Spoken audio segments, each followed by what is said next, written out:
Hoje venho aqui à Tribuna Livre para tratar de alguns assuntos pertinentes e para aproveitar para a gente fazer algumas cobranças que, inclusive, para ficar bem claro, quando eu me posiciono com alguma coisa é porque a população me procura. E esses dias aconteceu um fato, um cidadão postou um vídeo na internet sobre a questão de um ônibus que estava transitando no nosso município, nessa avenida aqui, Genival Matias, com um problema no eixo. E virou uma comédia, enfim, as pessoas que publicaram isso levaram como comédia. Mas aqui eu fiz questão também de trazer esse assunto nas minhas redes sociais, porque a rede social hoje ela é uma ferramenta que ela ajuda muito para você manifestar e trazer a população para que o executivo tome as providências. Tem que se existir manutenção no veículo. Se chegou àquela situação, é porque não está tendo uma manutenção. A manutenção não só é quando o veículo quebra, tem que se evitar para que chegue naquela situação. É um veículo que transita pela zona rural, que está transitando no setor da Caiana, da Fortuna, desde ano passado, não é agora por conta das chuvas, mas desde antes, que a população lá reclama com o estado das estradas e não tem veículo que aguente. Um rojão de estar deslocando todo dia, vai chegar um momento que ele vai quebrar. E para que isso se evite, para que evite um acidente e que alguém se prejudique com sua saúde, tem que se existir a manutenção. Mas o que me assustou foi o valor que se gastou de janeiro de 2021 até os dias de hoje, só com manutenção da frota de veículos da Prefeitura Municipal. 1,5 milhão. 1,5 milhão gasto com manutenção da frota de veículos. 1,5 milhão gasto com manutenção da frota de veículos. Mas é muita coisa, minha gente. É muita coisa, principalmente no ano passado. Foi gasto quase 900 mil com a manutenção da frota de veículos. Então, ora, tá fazendo manutenção, os valores mostram que estão, mas de que maneira está sendo feito? Quando eu fiz a publicação na rede social, um aluno universitário, aqui eu quero deixar um abraço para todos, porque arduamente no meu mandato anterior, até porque eu era universitário, eu fiz grandes cobranças para aquela classe. E um aluno, ele falou para mim, cobrando que eu reivindicasse e saber por que os 2 ônibus, que foi uma luta minha no meu mandato anterior, por que eles não estão mais rodando? E eu não tinha esse conhecimento. Não tinha esse conhecimento porque eu não faço mais faculdade e esses ônibus saem de manhã cedo, na madrugada, e alguns voltam só à noite. Aqueles 2 ônibus que são ônibus mais confortáveis, são ônibus que cabem mais universitários, está parado há muito tempo, há mais de ano. Então esse valor que está sendo investido em manutenção, por que não jogar uma parte para trazer de volta esses ônibus? Ora, naquela época eu cobrava muito isso, porque existe a frota de ônibus, a gente chama dos ônibus o amarelinho, mas é muito desconfortável aquele ônibus. Olha, é muito mesmo. Aquela cadeira ela é quase um ângulo de 90 graus e eu adquiri uma hérnia de disco transitando 1 ano dentro daquele ônibus. É muito sofrimento, você não descansa, você não se concentra e é o barulho muito grande do ônibus. É sim, é bom, ajuda, é um trabalho junto do governo federal, do governo do estado, mas eu cobrei naquela época que se fizesse, que adquirisse ônibus com mais conforto, e assim foi feito. Infelizmente esses ônibus estão parados. Soube agora da informação, mas não sei se é verdade, irei procurar saber, que esses ônibus estão indo para desmanche. Que algumas dessas peças, repito, não sei se é verdade, não estou trazendo algo que me recebi agora, e vou averiguar, vou procurar saber que algumas peças desses ônibus estão sendo disponibilizadas para os outros ônibus, que às vezes a gente nem sabe se as peças são compatíveis, né? Por isso que a gente tem que procurar saber.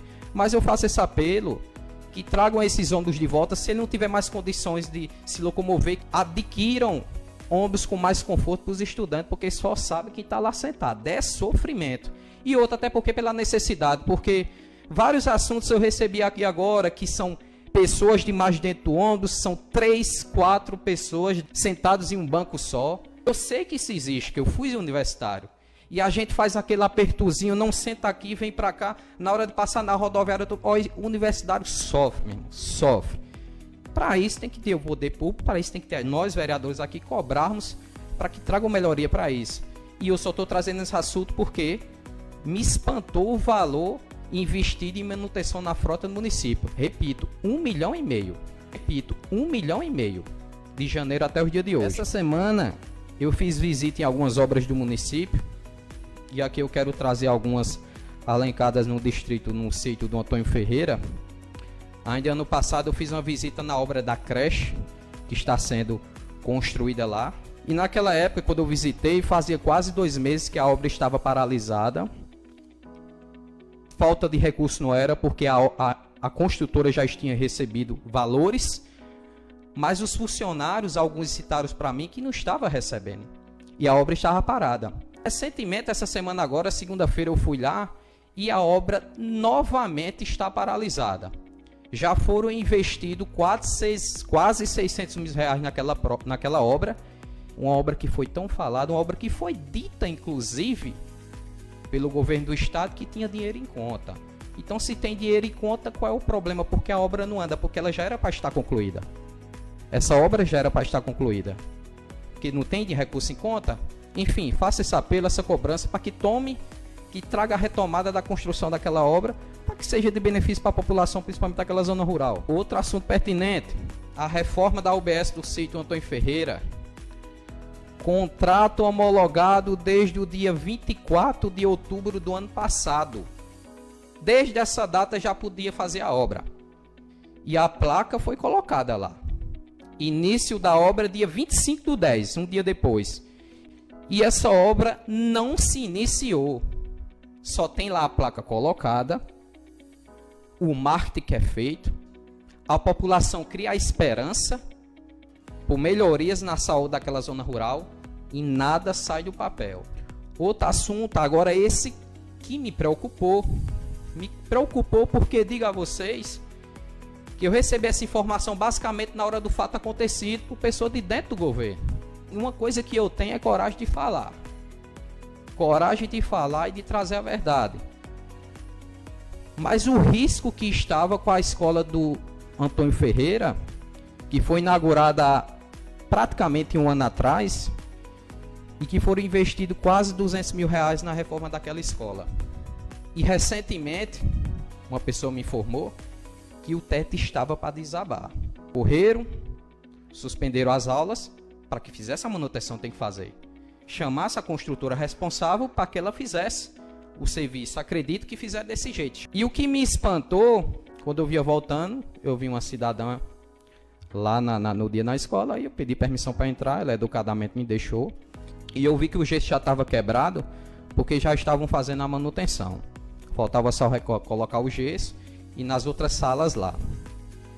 E eu observei, porque aí eu vou com olhos de fiscal, né? Que a madeira não é nova. A madeira que está instalada lá na escola não é nova. E no projeto de execução da obra tinha que ser trocada toda a madeira. Ora, o que é que estão fazendo com o dinheiro dessas obras? Foi falado para mim, naquele momento, que foi trocada as linhas, porque elas estavam cedendo. E eu observei que as ripas que tem lá, tem ripa nova e ripa velha, porque a gente conhece pela cor. E me deixou suspeita aquela situação. E essa mesma licitação, ela se direciona para 3 escolas. A escola do Antônio Ferreira, a escola do Mendonça, e, se eu não me engano, uma escola da Escurinha. E aí eu deixo a mensagem para os pais de alunos que cobrem uma manutenção, averiguação na estrutura daquelas escolas. Não estou dizendo que vai cair, mas lá estava com risco. A prova está lá. Antes de eu falar, eu vou realmente averiguar, procuro saber, para a gente não trazer inverdades. Mas eu vi com meus olhos e tenho registrado. A madeira de lá não foi trocada. E no projeto diz que é 111 metros quadrados de telha, de madeira e de gesso. O gesso está lá. Mas por cima do gesso, o que é que tá? Foi realmente feito? E em cima as telhas foram todas trocadas? Enfim, a gente cobra e eu faço questão de trazer para a população para que vocês tomem conhecimento, para que a gente se manifeste de fato. Se você não tem coragem de falar, aí traga para mim, para a gente procurar saber. Se for algo realmente pertinente, a gente cobra. Se for algo que não seja pertinente, como já me procuraram, eu digo, ó, não é assim que funciona, não adianta falar, isso vai ser resolvido. Para finalizar, meus amigos, eu quero só trazer aqui e agradecer a oportunidade de mais uma vez do nosso deputado Ramalho. Eu digo nosso deputado porque é mais um representante do nosso município, como o deputado Adriano Galdini e todos os outros candidatos que foram votados aqui são nossos representantes. O meu, Fábio Ramalho, eu levei algumas proposituras, algumas reivindicações para que ele cobrasse junto ao governo do estado.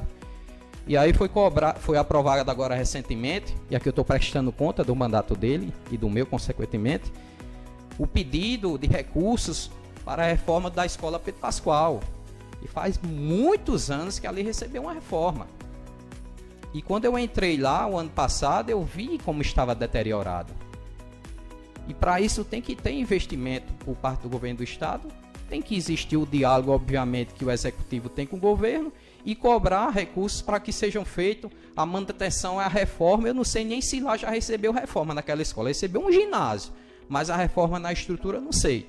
A gente reivindicou, foi aprovado lá por unanimidade e que, se Deus quiser, venha esses recursos, que o outro deputado do município faça essa reivindicação também, que o importante não é quem trouxe, não é o pai da situação, é que realmente seja cumprido um lazer, um aconchego melhor para os estudantes que precisam do nosso município. Agradecer a oportunidade, presidente, pelas delongas, e dizer ao povo de Juazeirinho que estou sempre à disposição de vocês para a gente reivindicar e a gente lutar, porque o vereador aqui é do povo. Muito obrigado.